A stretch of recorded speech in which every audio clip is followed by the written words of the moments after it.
Hey, I'm Kwame Christian, and you are about to step into the world of Negotiate Anything, the #1 negotiation podcast in the world where we teach you how to make difficult conversations easier while getting more of what you want in the process. Each episode is packed with practical tips and strategies from the experts. We delve into negotiation, conflict resolution, and leadership skills that are crucial in both business and in life. Whether you're closing a deal, managing a team, or navigating personal relationships, Negotiate Anything provides you with the tools you need to succeed. Our conversations are real, relatable, and most importantly, rooted in practicality.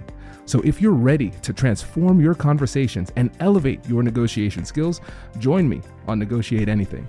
Subscribe and listen on Apple Podcasts, Spotify, or wherever you love to listen. Let's make every conversation a winning negotiation. All right, here we go. I got the Robert Irvine black polo on. I love it. I'm ready to go.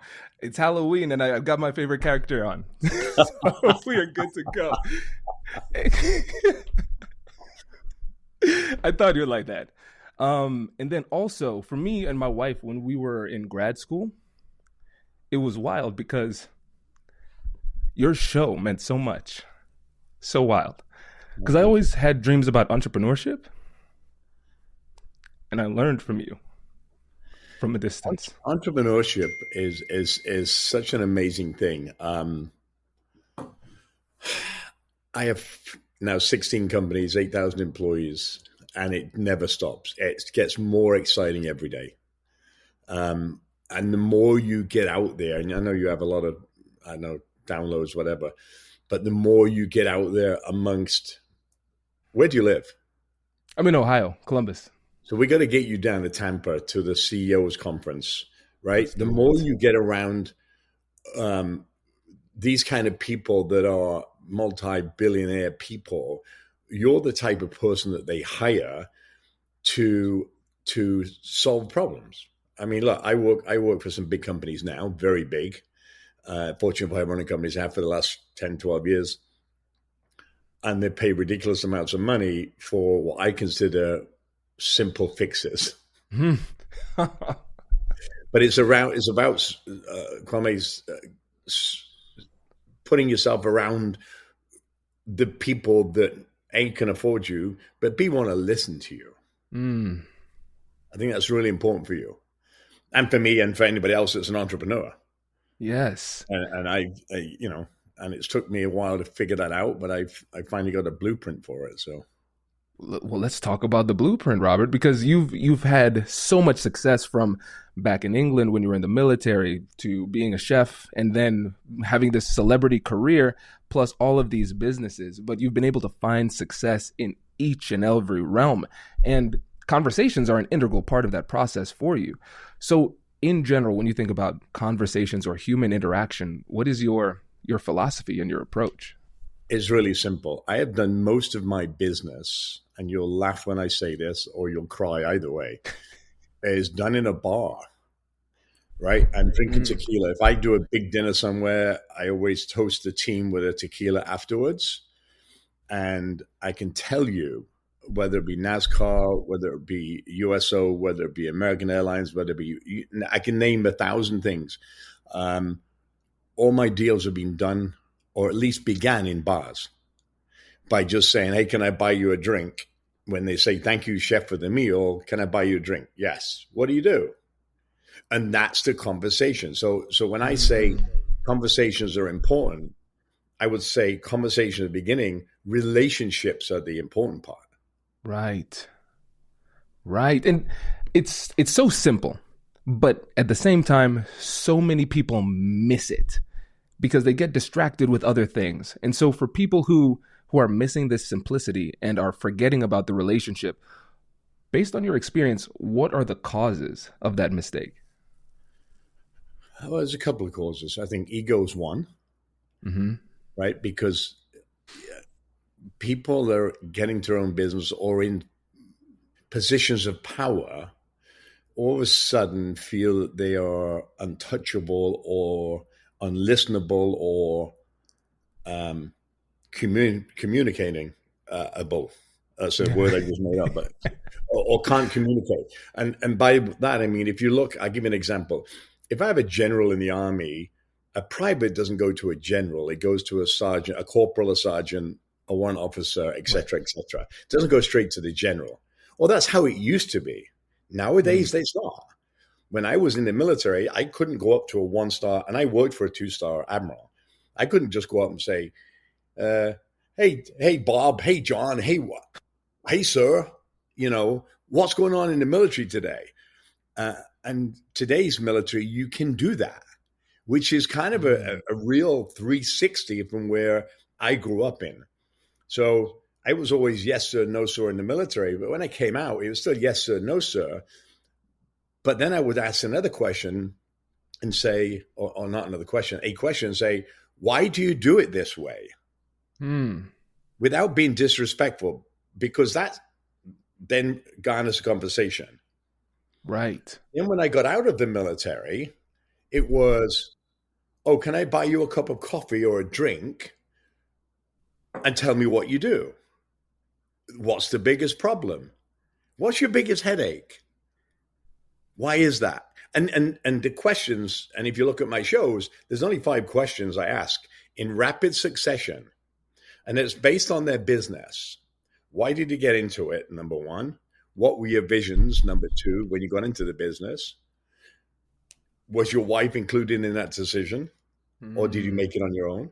Were your children consulted? And where are you now? Wow. Oh, that's fascinating. That's really fascinating. I'll tell you why that's important, Tommy. It's because we as men in a what I consider up until recently, by the way, I'll say that, a male-dominated business world.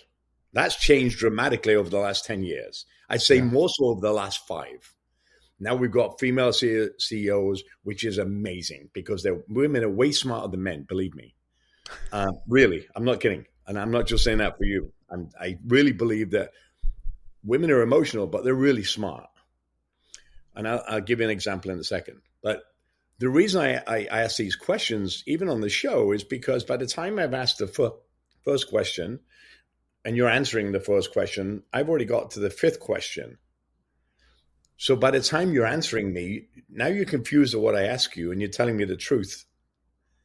It's an old interrogation technique they used in the military many, many years ago.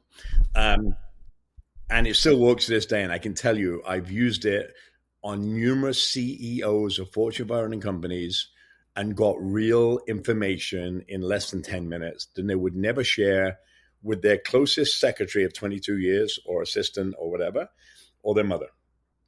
Wow. It's really interesting. Because then you can start to unravel what's going wrong with their business. This is interesting. So you have the 5 questions, but we also have the setup where we're talking about just breaking down the barriers with food, with drink, creating a true connection with the person. And let's go deeper into this because I think this would be fascinating for folks because high level people like CEOs, and I know you've met with all levels of people from small business owners to presidents and heads of states, and you can get them to share. But especially the higher you get, oftentimes the bigger the ego gets, and they come in with this defensive barrier protecting themselves. They have confidential information they want to protect. They have an image that they want to protect. They want ideas that they want to protect. So let's go deeper. How do you get them to open up? Again, trust is number 1, right? I think they have to be able to trust you. When you first meet somebody, you don't have that trust.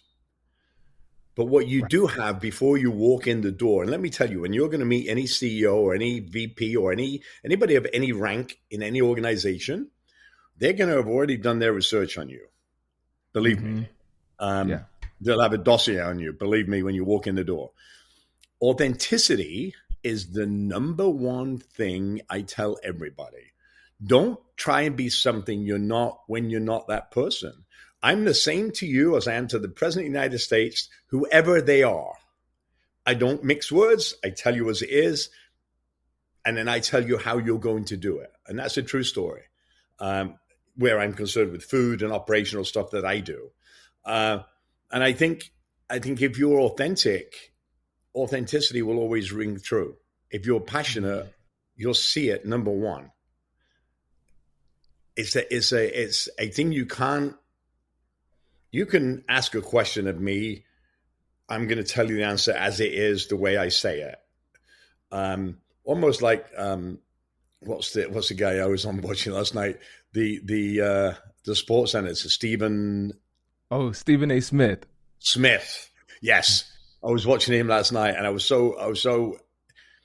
He's not a guy that I've ever watched before. He's not a guy that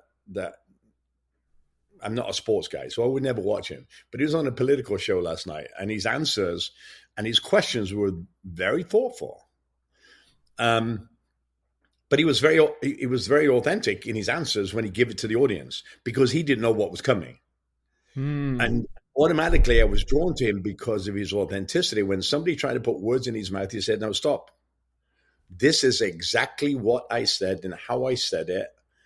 And I think CEO of Walmart or whatever, and I walk in, he knows who I am, A, from a TV show, B, because I do a lot of business with him, but B, he knows that on a Saturday when he invites me to a Saturday morning meeting with 2,000 of his closest associates, I'm not going to change.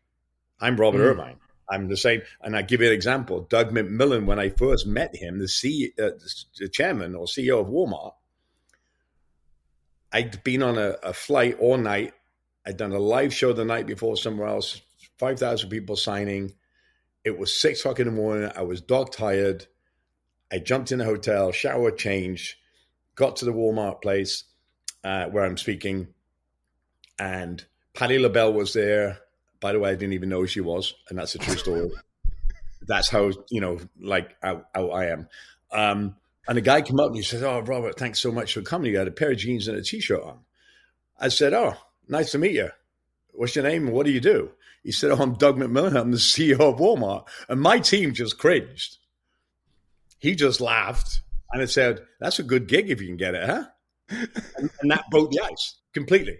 And from that day forward, we've been friends ever since. So, I think that authenticity piece is just be real. Don't put airs and graces and brag and all that kind of stuff that people tend to do when you don't need to impress anybody. You're there already because they want you there for a reason. They're already impressed with you. Otherwise they wouldn't invite you to there.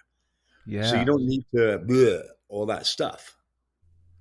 You're right. And it's so funny because at the end of the day, you think back to when we were kids, what do our parents tell us? Hey, be yourself, and be trustworthy, someone who's worthy of being trusted. It's hard nowadays to do that because of social media and trying to keep up with the Joneses. And look, I've been there, done that. It doesn't work. Early in my career, I thought once I made TV, I was the biggest guy on the planet, right?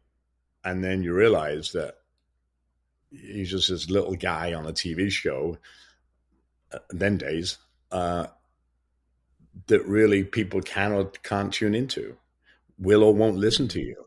Now it's very different because you're in 170 countries, 1 billion viewers, a business, entrepreneurship, people that want to get better.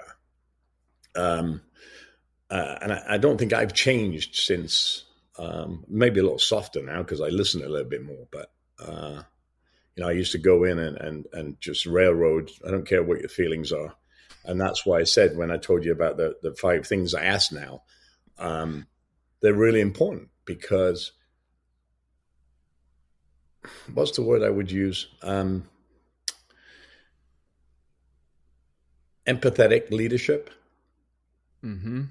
Understanding that, maybe your mom has autism or your mom fell down the steps and you come into work and you've got having a bad day because your family's had a bad day and you're somewhere else.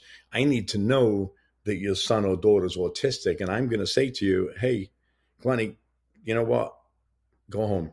I've got you. Take what time you need. Go and do your thing. I'm still going to pay you. Just take care of your business first." What does that do? Number one, it tells them that I care about them. Number two, they come back and out of this world because you have taken care of them and their family. They're going to be the best associate, employee, friend, whatever you want to call it, on the planet. I'll give you an example of that. I go to a coffee shop, Wawa, in Tampa, Florida, and I was making coffee one day, and I said to the girl, "How are you doing today?" And she said, "I'm doing great, thank you." I said, "Well, how long you work with Wawa?" And she said, "Oh, 4 months." And she could tell me the whole life story, literally. Divorced, 4 kids, worked at another coffee shop. I won't say who it is.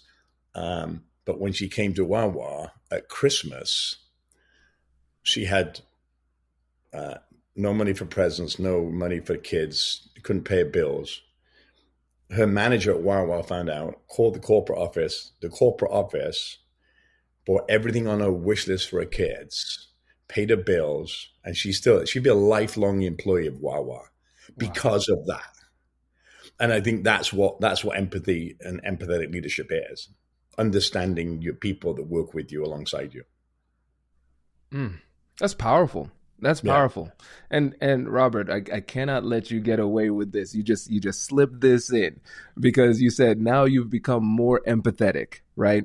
And remember, I watched hundreds of your episodes. You used to eviscerate people. And I know even my wife and I, Robert, to this day, in horrible British accents, quote some of your zingers. There's a few memes out there. And a big thanks to HomeServe for sponsoring this episode. We talk a lot on the show about being prepared, having the right strategy before you walk into a difficult conversation. But I'll tell you, nothing humbles you faster than being completely unprepared for a home repair. I remember when my water heater just gave out. No warning, no negotiation, just gone. And suddenly you're scrambling, searching for a reliable contractor at the worst possible time, watching costs stack up in real time. That is a stressful place to be. But here's what I wish I'd known. Your regular homeowner's insurance likely doesn't cover that. Plumbing failures, HVAC breakdowns, electrical issues, you're often completely on your own for those. And that's exactly where HomeServe comes in.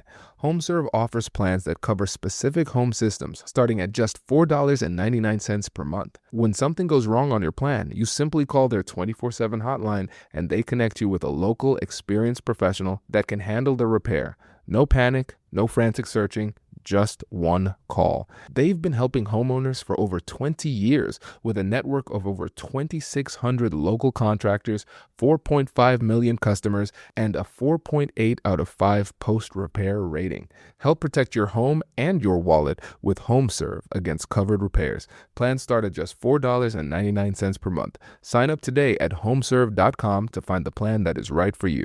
That is homeserve.com. Not available everywhere. Most plans range between $4.99 to $11.99 a month for your first year. Terms apply on covered repairs. Here's something that I've learned over the years. How you show up matters every single day. And I'll be honest, I used to overthink getting dressed, trying to look put together without spending a fortune on it. And then I found Quince, and it genuinely simplified everything. So I bought their stretch knit pin tuck trousers, and they have been in constant rotation. I'm talking about meetings with the team, running around the town with the kids, hanging out with friends. I just throw these on and I know I look good. The fabric feels elevated, lightweight, and breathable, but they're so comfortable. I honestly feel like I'm wearing loungewear. And that's the thing. They look polished and they feel that relaxed at the same time. One pair and every kind of day. And the price? It is not at all what I expected for that kind of quality. And here's why that is. Quince works directly with ethical factories and cuts out the middlemen, so you're getting premium materials at 50 to 80% less than what you'd pay for similar brands. For spring, think 100% European linen shorts and shirts starting at just $34, and 100% Pima cotton tees with a softness that honestly just has to be felt. And their pants hit the same sweet spot too.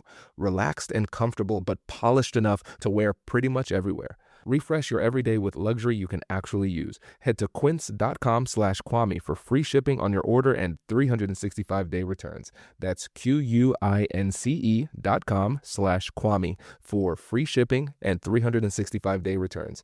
Quince.com/Kwame. Now available in Canada too. So think about the success you've already had in your career, right? You from the outside looking in, you have everything. You have the books, you have the businesses, you have the TV show.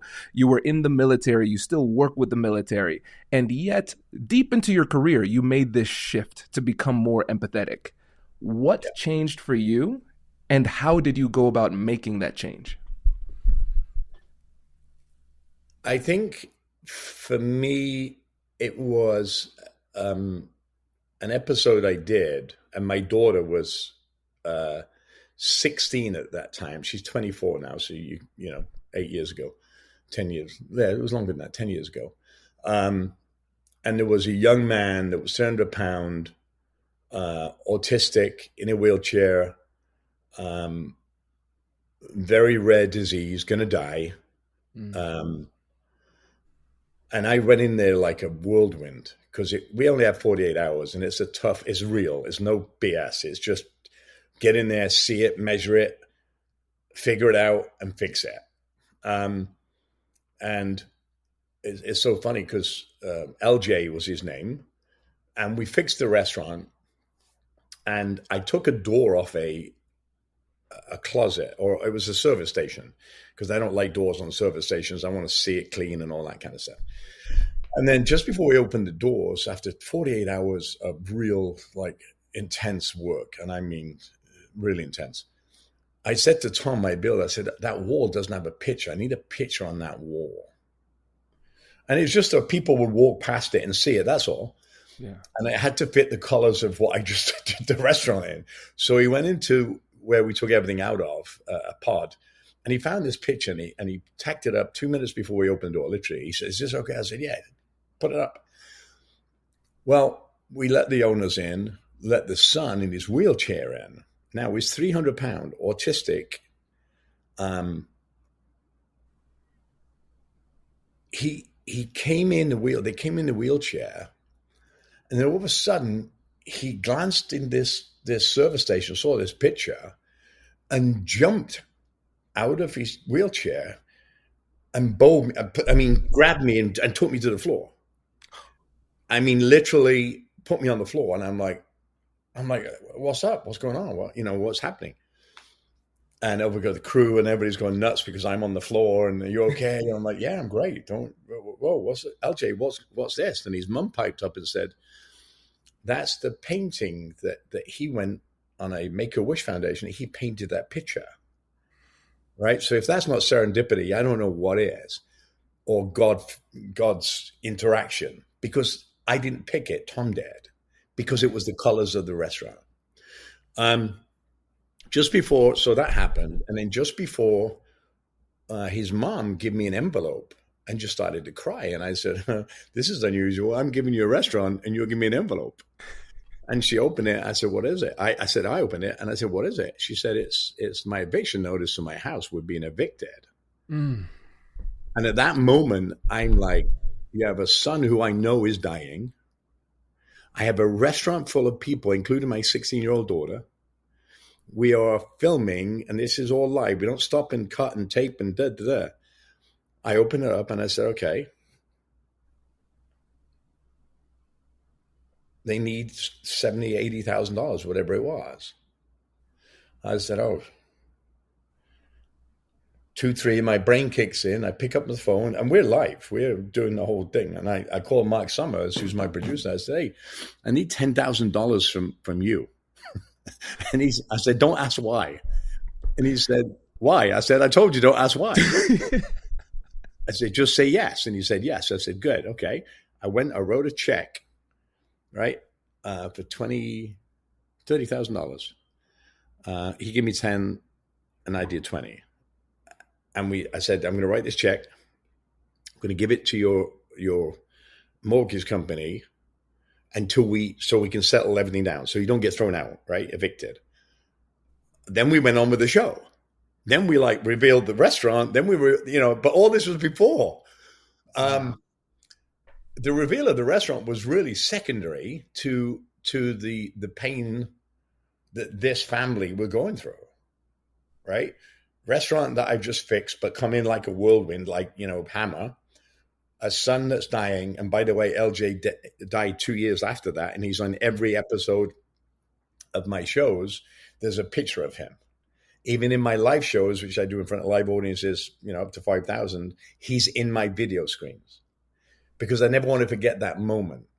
Because in that moment, I said, hey, here's this check. It's going to it's something like, this check. It's going directly to your mortgage company, so you won't be evicted. The rest we'll figure out afterwards. And we did. And that was a change. And because I said, family is more important than anything. And my daughter came up to me. They were crying. My daughter was crying, and I cried. First time on national television I've ever cried. And I think that was a change of the listening piece. We don't know what these people are going through, or you don't know standing next to them on a bus or a train what they're going through. You don't know what your employees are going through. And I think that was the change, and I mean change immediate for me. When I saw my daughter crying, their story, then my story, and you can see it. You can watch from that show and the rest of the shows I changed completely. There was a definitive moment in that show. That's incredible. That's so powerful. And it goes back to what you were talking about at the beginning. The human connection. It's crazy. I've always been a God, and when I say God, people go, "Oh, you're one of them." I'm like, "Yeah, I'm a God-fearing man. Absolutely, I am. I'm faithful to my wife. I do everything there is to do that I'm supposed to do." But where I thought being a hammer and getting things done and making it beautiful and teaching them was more important than the humanistic side of things, and I was wrong.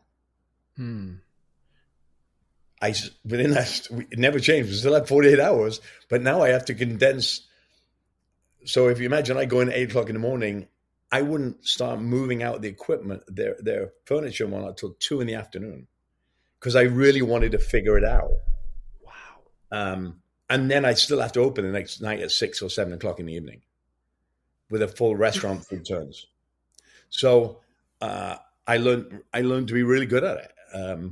But it was that moment, I would say, that changed my life. And that was powerful. Again, that was,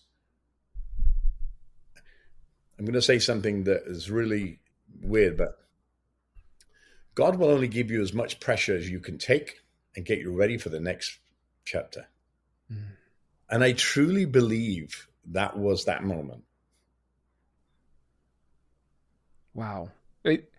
It's first of all, I'm going to go back and find that episode and watch that. I'll find it. I'll send it to you. Okay. Thank you. I appreciate that.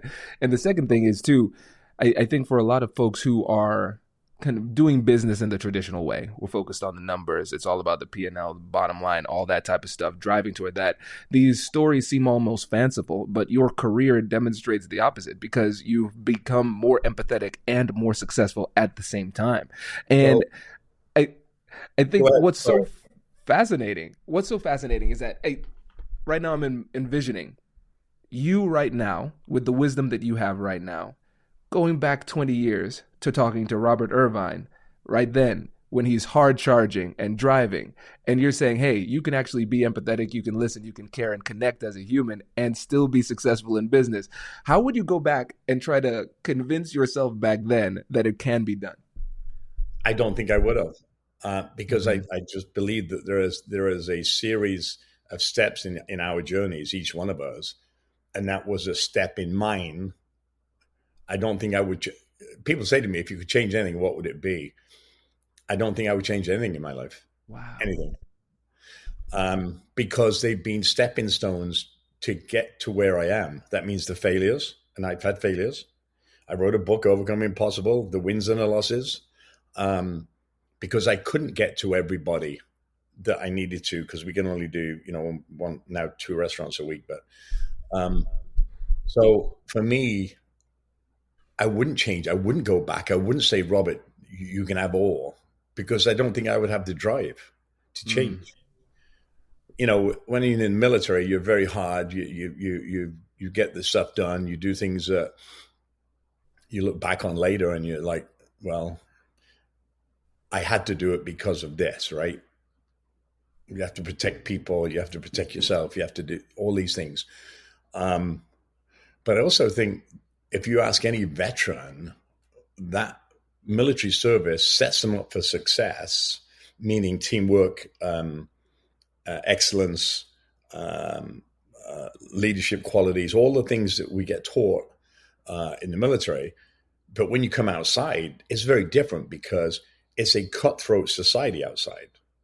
Somebody wants my job, they're going to tell the boss whatever they want to tell him about me and step all over me. In the military, you don't get that, or very, very rarely do you get that. You take your exams, you work as a squad. Eventually, your name comes to the top of the list, and you get promoted. Right. If you're the right candidate. In the outside world, it's not like that, and you have to surround yourself. And this is what I said earlier: connections are more important than conversations. Conversations start it. But this week is Buddy Week, Veterans Association Buddy Week, right? And what does that mean? Reach out to 10 of your friends that are in the military or veterans and talk to them, see how they're doing. I do that every week, 20 or 30 or 40 people every week. LinkedIn, phone calls, texts, that's hard work. Believe me, having the time, because we're all busy. I've got a wife. I travel. We've got, 15, 16 businesses. We've got 8,000 employees. We're all busy, but you have to make the time to keep those relationships tight. And I'll tell you why. I was listening to a podcast of a master gunnery sergeant yesterday. He's a good friend of mine, Scott Stalker, and you should have him one day. Amazing guy.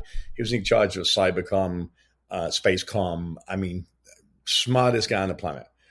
And he had a young lady on, a military spouse, who's talking about one-on-one teaching about how to lead people. I was so inspired by it. I said, look, just send her my email and I'll send it to all my people, right? Because I have a big network, can help her. 3 kids. And she's like, you do that for me? I'm like, yeah, absolutely. I mean, in a nanosecond. And I think what's the point of having relationships if you can't use them? Now, that doesn't mean get jobs. That means introduce you, get you talking, and then you have to sell yourself and what you sell, what your product is, or what your service is.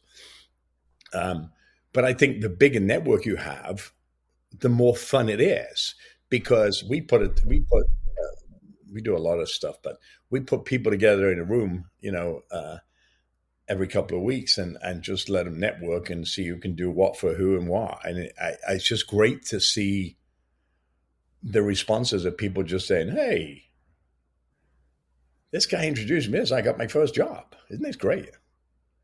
That means I'm like a proud dad. I can't get you the job, but I can put you in the room. Right. So I think that's, again, it's communication first. Hey, then it's relationship driven. And the hard work in entrepreneurship is taking the time to keep connecting with new people. Hello, my friends. Before we get back to today's episode, I want to ask you a question. Have you ever wondered how to elevate your team's negotiation game and how you can help the folks on your team have better, difficult conversations? At the American Negotiation Institute, we offer transformative keynotes and workshops tailored to empower professionals with top-tier negotiation and conflict resolution skills. Whether it's a keynote for your next event or hands-on training for your team, we've got you covered. Don't just negotiate. Master the art with the American Negotiation Institute. Click the link in the description to find out more. Elevate, negotiate, and succeed. Imagine your customer. It's late, they're scrolling, and then they find exactly what they've been looking for, your product. They add it to the cart, they hit checkout, and then they realize that their wallet is nowhere near them. Passwords? Forgotten. Card number? Not a chance. That's the moment most businesses lose the sale, but not yours. Because your store has that purple button. One tap, done. That's Shop Pay, powered by Shopify, and it's why Shopify has the best converting checkout on the planet. Fewer abandoned carts, more completed sales. But Shopify isn't just great for buyers, it's a powerhouse for business owners too. With hundreds of ready-to-use templates, you can build a beautiful online shop that matches your brand. Shopify is also packed with AI tools that write product descriptions, polish page headlines, and even enhance your product photography. And with world-class expertise in inventory, shipping, and returns, Shopify is truly your commerce expert. See less carts go abandoned and more sales go with Shopify and their Shop Pay button. Sign up for your $1 per month trial at shopify.com/Kwame. Go to shopify.com/Kwame. That's shopify.com/Kwame. You know that feeling when you're in back-to-back meetings all day? You're nodding along, trying to contribute, but in the back of your mind, you're secretly stressed because you're trying to remember exactly what was just said or who was supposed to follow up on what. Meetings can be a mess, but Granola AI fixes that. Granola is an AI-powered notepad built for the way real people actually meet. Here's how it works. You take rough notes like you normally would, and then in the background, Granola securely transcribes the meeting. Then it turns everything into clean, structured, and actually useful notes the moment the meeting ends. The best part? It works through your device's audio, so it integrates seamlessly into the tools that you already use. No setup and no awkward tools. It's just your normal meeting, but with superpowers. I've found that it lets me actually listen instead of frantically typing, so I walk away knowing exactly what was decided and what comes next. Before Granola, our team would spend extra time cleaning up notes and double-checking details. Now, we leave meetings aligned and clear. It saved us time and helps us to operate at a much higher level. If meetings are eating up your day, Granola.ai is a no-brainer. And you can try it totally free for 3 months. Just head to granola.ai/Kwame. That's granola.ai/Kwame to get your time back. Get 3 months free at granola.ai/Kwame. Yes. I feel like this is turning into a mentoring session, Robert, because it's so true. And a lot of times we can use that excuse of being too busy. We can use that excuse of being too busy to create new relationships. We can make that excuse of being too busy to actually create a true connection. And we just try to be as transactional and fast as possible so we can get to a desired outcome, not recognizing the beauty of connection could lead us to synergies that we could have never foreseen. I go out for dinners with people and I get introduced to people, and it's got nothing to do with business. I started with people in the military that are colonels and now 4-star generals, right? And I've kept those relationships for years, the same as I do with my business relationships, because they're not business anymore. They're friends. I just happen to do business with them. Yes. And I think for me, look, I wake up every day. I got to tell you, I am blessed beyond my wildest dreams. I wake up every day. I've never worked a day in my life. And people say that. I'm serious. When I was in a kitchen and making eggs and you said celebrity, I hate that word. I make eggs for a living. There are better chefs out there than me. My 2 corporate chefs, one's been with me 30 years, one 15 years or 12 years, 4 seasons, 20 years. They're way better chefs than I'll ever be, ever. But if you say to me, oh, we're going to feed 30,000 people in the middle of Afghanistan and we have no food, no equipment, and you got to figure it out, but you've got 8 hours to get it done, guess what? I'll do it. I don't care. We'll figure it out. And that's been my whole, I built a career on the impossible. I don't believe in the word impossible. I believe if you have people, and this is where the entrepreneurship comes in, and your friendships and the communication comes in, you hire people for your team that are smarter than you and allow them to do their job. Meaning, I can say all I want. I write the checks. This is a cup. Somebody will say, no, it's a plane. And I say, well, what are you talking about? It's a cup. Well, it could be a plane if we did this, this, and this. And that's how I run my companies. Each has a CEO, CMO, CFO. They all report up to a 36-year-old young man who is amazing, who used to make my tea and coffee on a TV show 16 years ago. Now he runs all my companies and me. Unreal.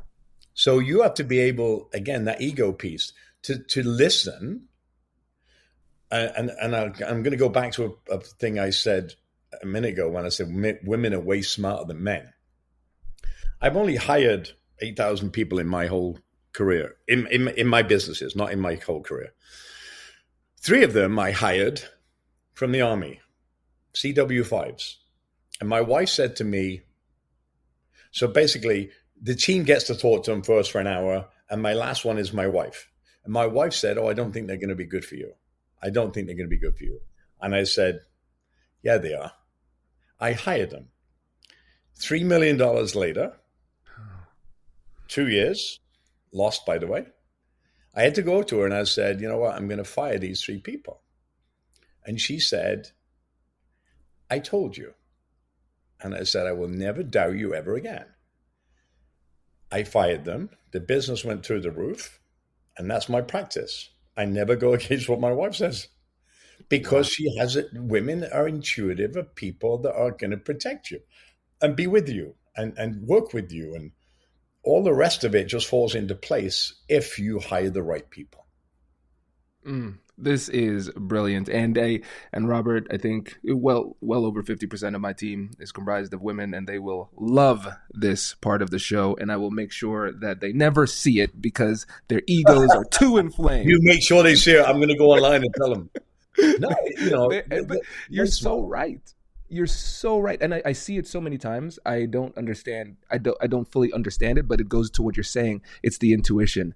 And I'm learning to trust it a lot more. And I think that's the benefit of diversity as well. Yeah. Different people, different backgrounds, different perspectives, and we all help each other in different types of ways. And then the business advances because of it. And I only wish our country was like that, right? Instead of being so divisive, and I don't get into politics, never will, never have.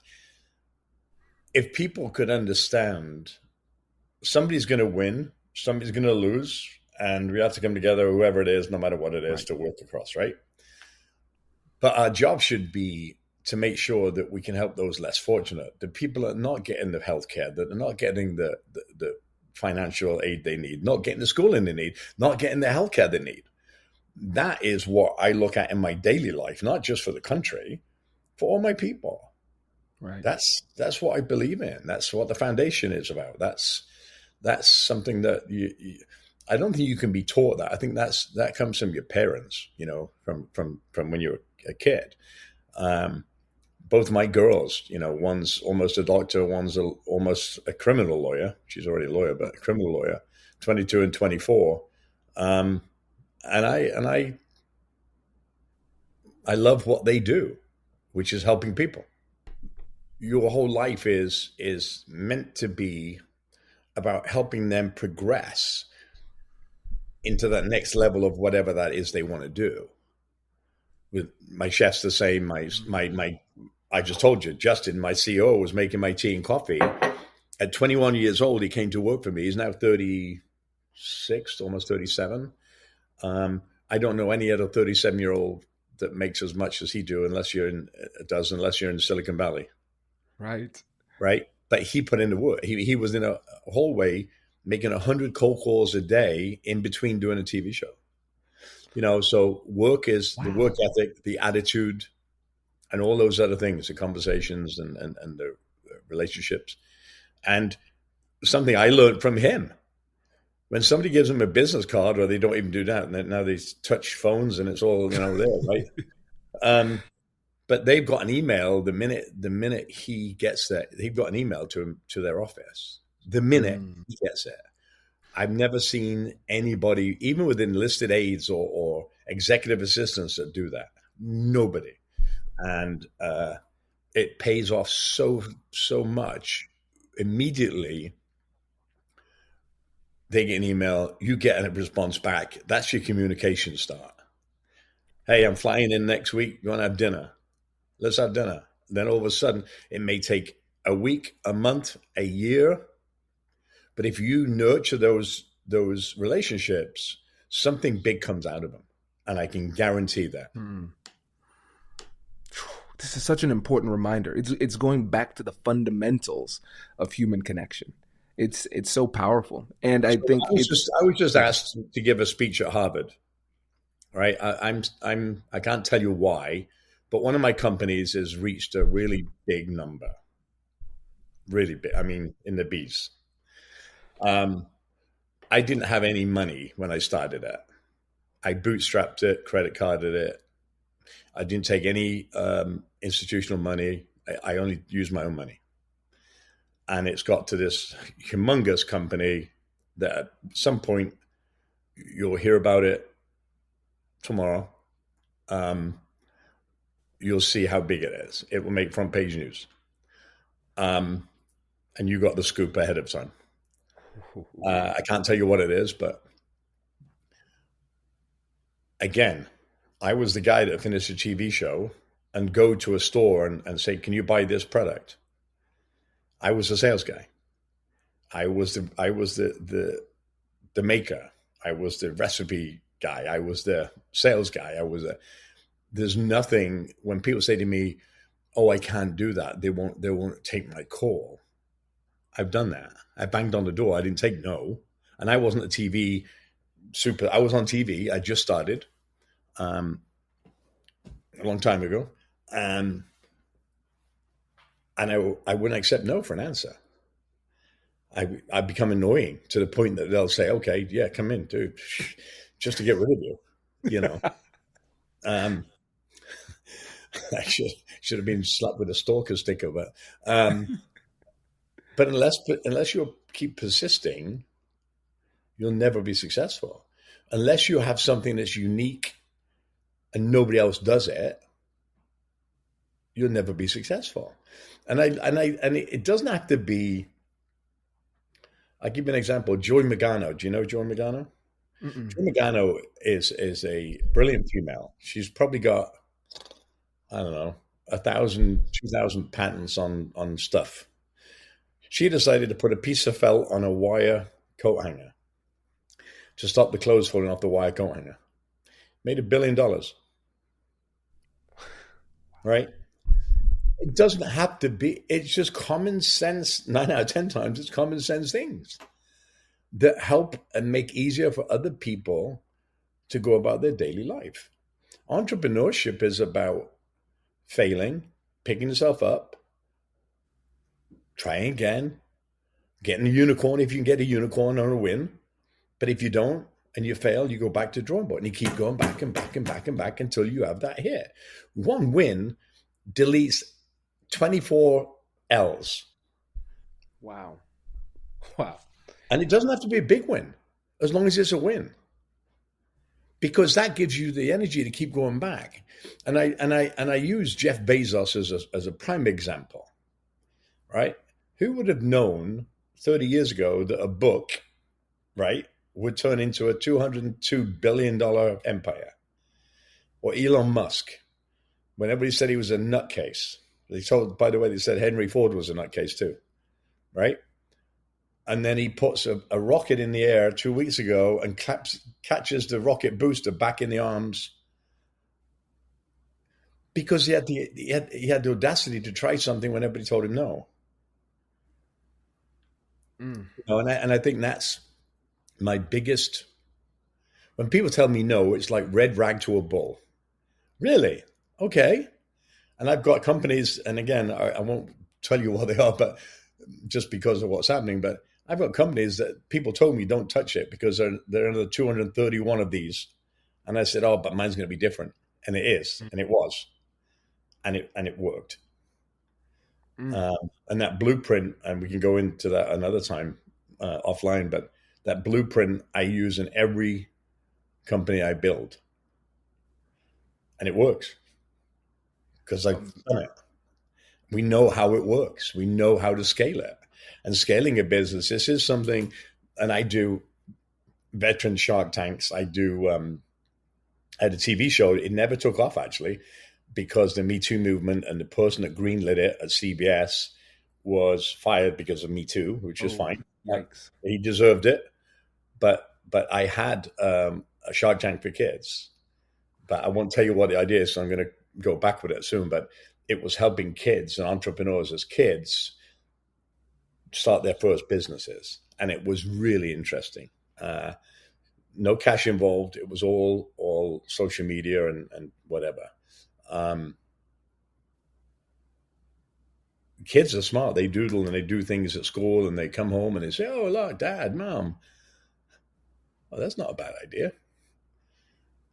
And I think that's what we're missing. We're missing the nurturing piece of the communication. We have coffee time, right? I just started a company called Grubber, which is self-ordering technology. It's down in Florida, but we're all over the world now.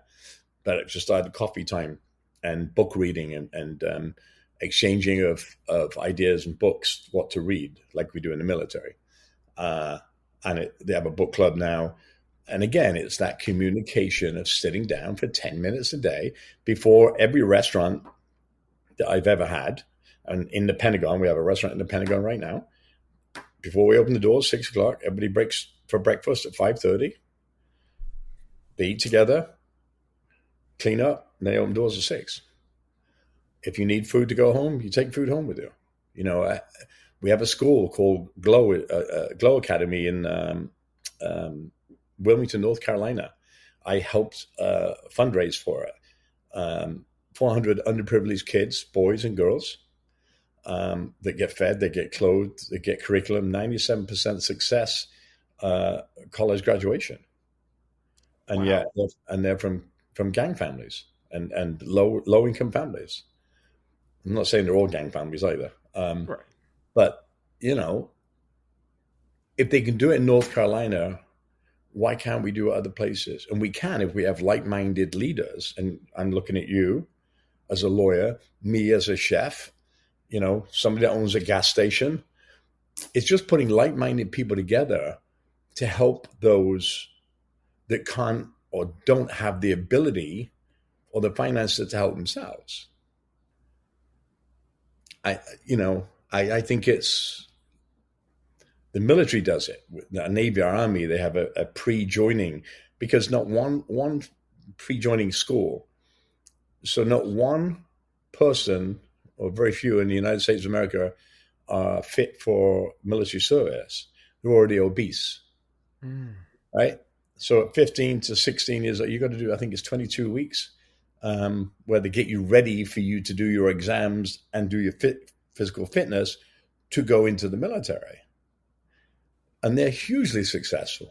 Well, why can't we do that with people in general? Why can't we give them the skill set? You're a smart guy, I'm not. When I joined the Navy, I joined because I was a bad kid. My mother called and I was drinking beer at 11 years old with my buddies in the house, and I got caught. At 15 years old, she marched me to the recruitment office, signed away my life. I took a maths and English test, 1 being the highest, 5 being the lowest. I got 5.5. That's how I became a cook. By the way, I wanted to become a cook. But if I wanted to be an aircraft mechanic, another 22 weeks of schooling may have helped that. I didn't, by the way. I wanted to be a cook. But why can't we do that with I was not a good school kid. I didn't like school. And there are people like me. And there are smart people like you that can do it. I was not interested in school. But a vocational school I would be interested in. Yeah. So I look at, again, how can I take, I'm going back to my businesses again, because that's where we are. If I can educate them or get them more schooling and make them more money, then I'm doing my job. It's not about just employing you. You can have a job anywhere, make money anywhere. But if I can give you a skill set that now you're making more money, or you're getting a piece of a company on a sale of a company, all of a sudden you're in a whole different world. And nobody should start a business unless they have a very unique idea, a great business plan. And I don't even need a P&L, because P&L is just a bunch of numbers on a piece of paper that you say, oh, I didn't. And I can say, yes, we're going to make 100 million, or we're going to make 50 million, or we're going to make 20. And, oh, we didn't make it. Oh, yeah, we exceeded it, because I can sandbag all that. It's not about that. It's about what makes you unique in the business you're going into and how many other people are doing it. P&L, I don't care about P&L. You just tell me you're going to make money, what the cost of your product is, and how you're going to get it to market. The rest is easy. Keeping it simple. And I think a lot of times we overcomplicate these processes, and that's what messes us up. Well, that's why I'm going to Harvard to give this talk about, with MBAs and all these other folks and CEOs. I didn't go to school for business. I joined the military to cook. Now I have I would say, a pretty big empire. My empire is not big, but it's pretty big. That I love, and it grows every day because the people that I've surrounded myself with take it. Not only do my senior leadership take a piece of the company, by the way, that's a big incentive for me to give them after certain points. It's their business. When you're vested in something, we have a rule, and you can ask any of my guys. If I get a call from DC at 2 o'clock in the morning, 3 minutes past 2, when I'm finished, my guys get the call. They have 10 minutes to reply back to me. That's my rule. I don't tell them when to go on vacation. I don't tell them what to do. They know what the vision is because we give them the vision. If they want to go on 4 weeks vacation, go ahead. I'm still going to pay you. That's what we do. And that's what we've done from day one. Even through COVID, we laid nobody off. Nobody. And I'm very proud of that. But that, again, turns into loyalty. So it's powerful. Robert, I appreciate this. And I know you're busy. I know you're on the road. You're on the brink of something big. So I want to be respectful of your time. And I just want to say again, I appreciate you. I appreciate everything you've done. I appreciate everything you stand for. And before you go, I just want to give you another opportunity to let the listeners know again about there's so many options. The new book and what they should look out for from you next. I think the biggest thing for me now is, if you can get a copy of Overcoming Possible, it's on Amazon. I think it's like $10. I don't even know what it is. It's a quick read, 75 pages. But you will be a better family guy. You'll be a better business person, family guy or girl, business person, guy or girl, because it's real life. And on the people that have done the forward and the back are all CEOs of Fortune 500 companies I've helped and change. I would say, please check out the Robert Irvine Foundation.org. That's my passion of changing first responders, doctors, nurses, teachers, our men and women that wear the cloth of the nation and our families. That's my big passion. We have a big event coming up in Philadelphia on Monday called Beats and Eats. We have some great music and great chefs. If you look at the one page, when you open the book of Overcoming Possible, it says, for all those that have looked at the stars and dreamt and said one day. It's an amazing, powerful paragraph, because that's what I did. One day I want to be this. One day I want this. And anybody can achieve anything if they have the heart and the attitude to not give up. That's powerful. Robert, thank you so much for joining us. Really appreciate it. Appreciate it. Go out and change somebody's life. Congratulations, you've just joined an elite club. By listening to a full episode, you're now officially on the Negotiate Anything team. So welcome aboard. What most team members do is they subscribe to the podcast because that allows them to automatically get the latest episodes of the show. The best things in life lie on the other side of difficult conversations. Keep learning, keep practicing, and keep getting better.